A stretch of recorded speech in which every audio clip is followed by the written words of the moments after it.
இன்றே டவுன்லோட் செய்து உங்கள் ஃபேவரட் ஷோக்களை என்ஜாய் பண்ணுங்க. சித்தி, என்னால உங்க கன்சர்னை புரிஞ்சுக்க முடியுது. ஆனா இந்த நேரத்துல நீங்க ஒரு விஷயத்தை புரிஞ்சுக்கிட்டா நல்லா இருக்கும். ஆக்சுவலா நான் எந்த ஒரு தப்பும் பண்ணல. ஐ see. யா ப்ளீஸ், நடந்தது நடந்துருச்சு. ஆனா நான் கேரண்டி கொடுக்கறேன், இதுக்கப்புறம் இந்த மாதிரி நடக்காது. And நான் இந்த பொறுப்பை ஏத்துக்கிறேன். அதை கண்டிப்பா நிறைவேற்றுவேன். லக்ஷ்மிக்கு ஒரு நல்ல பையனா நான் தேடுவேன். எவ்வளவு சீக்கிரம் முடியுமோ அவ்வளவு சீக்கிரம் நான் அவளுக்கு கல்யாணம் பண்ணி வைப்பேன். Please, okay? நான் ப்ளீஸ் டோன்ட் வரி. வரி பண்ண வேண்டிய அவசியமே இல்ல ரிஷி. இந்த பொறுப்பை ஏத்துக்கிட்டதுனால தான் இவ்ளோ பிரச்சனையும் வந்துட்டு இருக்கு. சாரி, கொஞ்சம் நான் சொல்றது கேளு. நீ லக்ஷ்மிக்கு இந்த உபகாரத்தை பண்ணாம இருந்திருக்கணும். Yeah right. நீங்க ஒழுங்கா இருந்திருந்தா இந்த மாதிரி நடந்திருக்காது.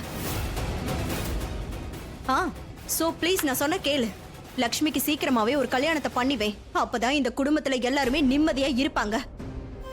சித்தி, லக்ஷ்மிய நான் நல்லபடியா பார்த்துப்பேன். அவளை எங்கேயும் போக விட மாட்டேன். அவளுக்கு நான் கல்யாணம் பண்ணி வைக்கிறேன். ஒரு நல்ல பையனை பார்த்து நான் பண்ணி வைக்கிறேன். I promise. உன்கிட்ட அப்படி என்ன இருக்குன்னு தெரியல ரிஷி. உன் மேல கோவம் வந்தாலும் என்னால அதை உன்கிட்ட காட்ட முடியல. மறுபடியும் நான் உன் மேல முழுசா நம்பிக்கை வைக்கிறேன். தயவு செஞ்சு நீ என்னை ஏமாத்திடாத. ஏமாத்த மாட்டேன்.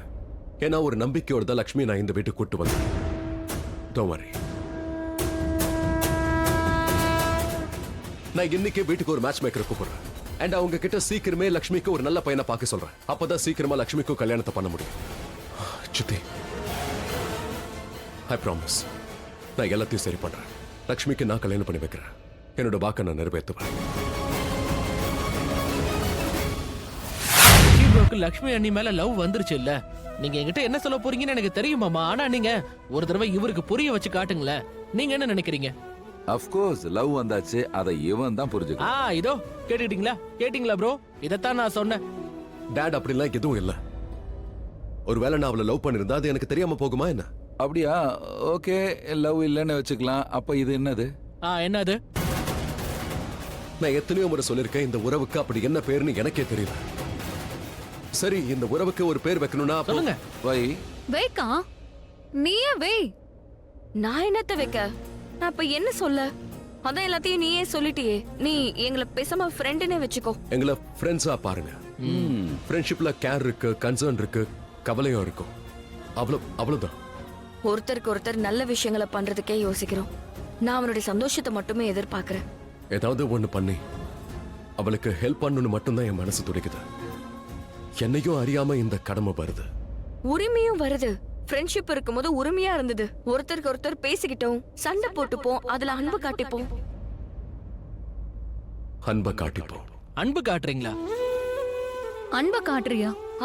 அதுக்கு என்ன? ஃப்ரெண்ட்ஷிப்ல லவ் எல்லாம் இருக்கதானே செய்யும். ஃப்ரெண்ட்ஷிப்லயும் அன்பு இருக்கும்ல. இந்த உறவுக்கு ஏதாவது பேரை கொடுக்கணும்னு நினைச்சீங்கன்னா அப்போ அது ஃப்ரெண்ட்ஷிப்னு வச்சுக்கோங்க ப்ளீஸ். அது என்னன்னா ஆயுஷ், உண்மையான காதலை எப்படி நம்மளால புரிய வைக்க முடியாதோ அதே மாதிரி தான் அந்த உள்ளுணர்வையும் நம்மளால உணர்த்த முடியாது. ஒரு நாள் இவனே உணர்ந்துருவான். லக்ஷ்மியை இவன் உயிருக்கு உயிரா நேசிக்கிறான். லக்ஷ்மி இல்லாம இவன் இல்லைன்னு நிச்சயம் ஒரு நாள் உணர்வான். ஆனா ஆயுஷ் மாமா, இவர் இதை உணர்றதுக்குள்ள எதுவும் கைவிட்டு போயிடக்கூடாது. சரி, நான் உங்ககிட்ட என்ன சொல்ல வந்தேன்னா ரிஷி, நீ லக்ஷ்மிக்காக ஒரு மேட்ச் மேக்கரை பாத்துரு. ஆனா அதுல முக்கியமா லக்ஷ்மிக்கு எந்தவித வருத்தமும் இருக்கக்கூடாது. Okay dot. அண்ட் கடைசியா ஒன்னே ஒன்னு நானே கேட்டுறேன். Do you care for Lakshmi? Yes dad. என்னோட சந்தோஷத்தை விட அவளுடைய சந்தோஷம் தான் முக்கியம். I care for her. That's it my son. காதலின் ஆரம்பம் இப்படிதான் இருக்கும். காதலோட ஆரம்பம் இப்படிதான் இருக்கும்க்கா. நீயே சொல்லு. நீ பல தடவை உயிரை பணையம் வச்சு மாமாவை காப்பாத்திருக்கல, அதெல்லாம் என்னது? அது அன்பு இல்லையா? நான் அவனுக்காக கவலைப்படுறேன். அவன் மேல நான் ரொம்பவே அக்கறை காட்டுறேன். ஆமா, வெறும் இவ்வளவு மட்டும்தான் ஷாலு. இது மட்டும்தான் இருந்தது. அதோட ரிஷிக்கும் என் மேல நிறையவே அக்கறை இருக்கு. அவனும் என்னை பத்தி எல்லாம் யோசிக்கிறான், ரொம்பவே யோசிக்கிறான். அதனாலதான் ஒரு நல்ல பையன் கூட கல்யாணம் பண்ணி வைக்கணும்னு பாக்குறான். இந்த கல்யாணத்தை பண்ணிப்பியா?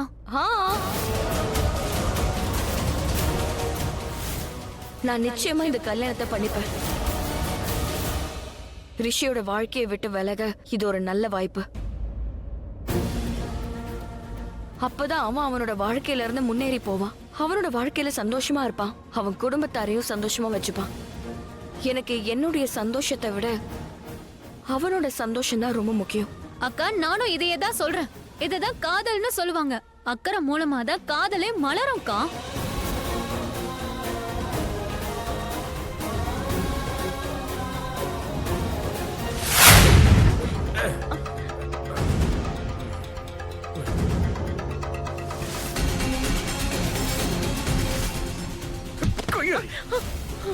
என் மேல கைய வைக்காத.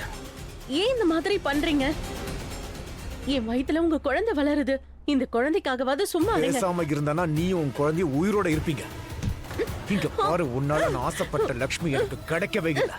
நானும் அவ பின்னாடி பைத்தியக்கார மாதிரி அலையோன்னு அலைஞ்சேன். ஒரு செகண்ட்ல எல்லாத்தையும் அழிச்சிட்டேன். இப்பவே உன்னை எனக்கு கொல்லணும் போல தாண்டி இருக்கு.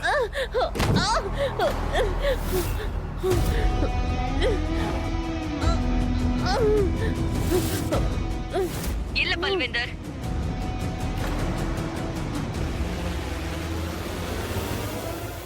பல்வேந்தர், கமலை மட்டும் நீ உன்னோட மனைவியா ஏத்துக்கலனா, இல்ல நீ அவளை காயப்படுத்துறதுக்காக முயற்சி பண்ணனா, நான் உன்னை நிரந்தரமா கம்பி என்ன வச்சிருவேன். அப்புறம் நீ ஜெயிலே கிடப்ப. வாழ்க்கையில உன்னால வெளியே வரவே முடியாது.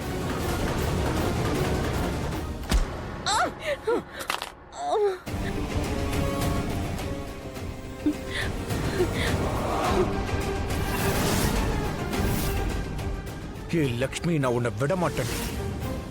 உன்னை கண்டிப்பா நான் அழிப்பேன். என் காதல் இப்ப 0 ஆக போதும். அந்த தீயில நீ ரிஷியும் சேர்ந்து சாம்பலாக போறீங்க. என் வாழ்க்கையில சந்தோஷத்தை அழிச்ச உன்னை உன் வாழ்க்கையில சந்தோஷமா இருக்க விட மாட்டேன்டி. உன் வாழ்க்கையை அழிக்கிற வரைக்கும் நான் தூங்க மாட்டேன்டி. நான் லக்ஷ்மிக்கு தகுதியானவ இல்ல. பிகாஸ் ஐ ஜெனுவன்லி ஃபீல் நான் லக்ஷ்மிக்கு தகுதியானவ இல்ல ஆயுஷ். நான் அவளை டிசர்வ் பண்ணல. லக்ஷ்மிக்கு வேற ஒருத்தனோட கல்யாணம் பண்ணி வைக்கணும். அவளுக்கு பெஸ்ட் மேட்சை கண்டுபிடிக்கணும். அவளை டிசர்வ் பண்ற ஒருத்தனை கண்டுபிடிக்கணும். ஆனா ரிஷி bro, நீங்க ரெஸ்பெக்டட். ப்ளீஸ் புரிஞ்சுக்க முயற்சி பண்ணு.